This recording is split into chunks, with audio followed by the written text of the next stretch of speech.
কেমন করে থাকবো আমি জান্নাতের ঘরে, কেমন করে থাকবো আমি জান্নাতের ঘরে, কেমন করে থাকবো আমি জান্নাতের ঘরে। বেটা হোসেন আমার পড়ে আছে কারবালার পরে, কেমন করে থাকবো আমি জান্নাতের ঘরে, কেমন করে থাকবো আমি জান্নাতের ঘরে। বেটা হোসেন আমার পড়ে আছে কারবালা পরে, কেমন করে থাকবো আমি জান্নাতের ঘরে, কেমন করে থাকবো আমি জান্নাতের ঘরে। কেমন আমার পড়ে আছে কারবালার পরে, কেমন করে থাকবো আমি জান্নাতের ঘরে, কেমন করে থাকবো আমি জান্নাতের ঘরে। হায়ো বরকতে নিয়ে মা জননী ফাতেমা বোতল, আল্লাহর ইবাদতে ছিলেন হইয়া মশগুল।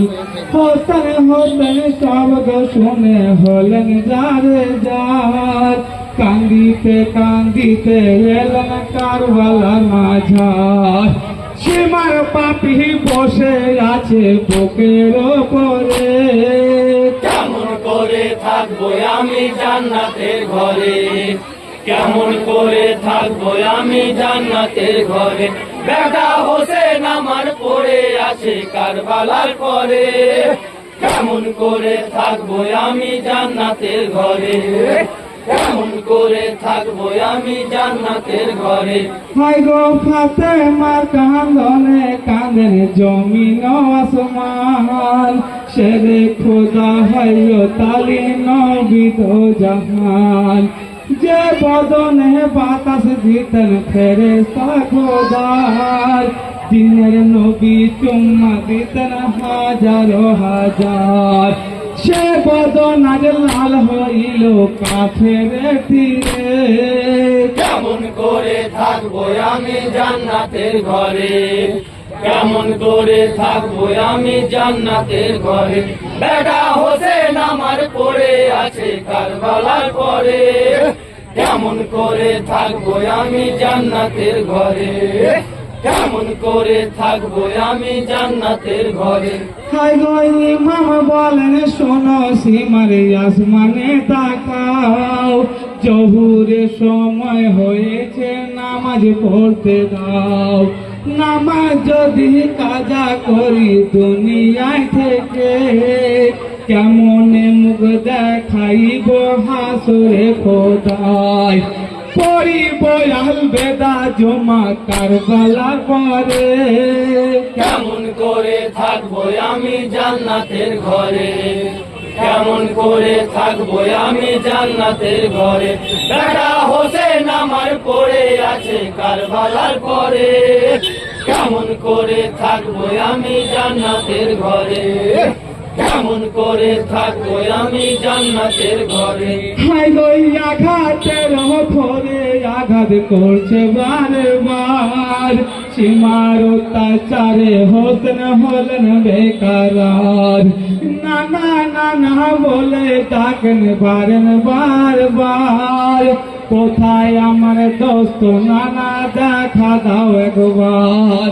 কারবালাতে এসে নানা দেখো নজরে, কেমন করে থাকবো আমি জান্নাতের ঘরে, কেমন করে থাকবো আমি জান্নাতের ঘরে।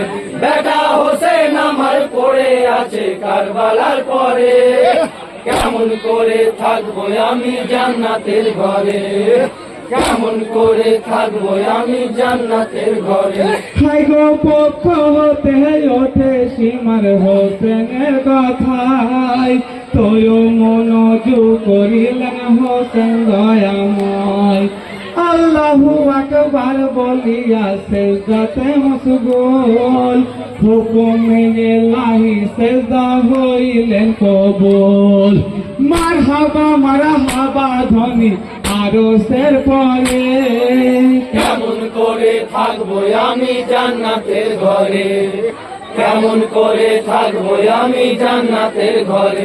বেটা হোসেন আমার পড়ে আছে কারবালার পরে, কেমন করে থাকবো আমি জান্নাতের ঘরে, কেমন করে থাকবো আমি জান্নাতের ঘরে। হায় গো সুবহানের গেলে আলা পড়ে 6 বার, শেষ করিতে দেয়নি নামাজ পাপিও সে মার, গর্দানে মারিও সীমার পলিতা খঞ্জর, মাথা খানি পড়ল লুটে ভূমির পর, ইমাম হোসেন চলে গেলেন দুনিয়ার পরে। কেমন করে থাকবো আমি জান্নাতের ঘরে, কেমন করে থাকবো আমি জান্নাতের ঘরে। বেটা হোসেন আমার পড়ে আছে কারবালার পরে, কেমন করে থাকবো আমি জান্নাতের ঘরে, কেমন করে থাকবো আমি জান্নাতের ঘরে। হায় গো বুকের ওপর বসে সীমার করছে অত্যাচার, ফাতেমা জননী কাঁদেন শোকে যারে যার, ধীরে ধীরে বলেন ইমাম শোনো মোর কথা, আমার ছোরা নিয়ে কাটোয় আমার ওই মাথা, সেজদা কালে মেরো ছোরা গর্দানের পরে। কেমন করে থাকবো আমি জান্নাতের ঘরে, কেমন করে থাকবো আমি জান্নাতের ঘরে। বেটা হোসেন আমার পড়ে আছে কারবালার পরে, কেমন করে থাকবো আমি জান্নাতের ঘরে, কেমন করে থাকবো আমি জান্নাতের ঘরে।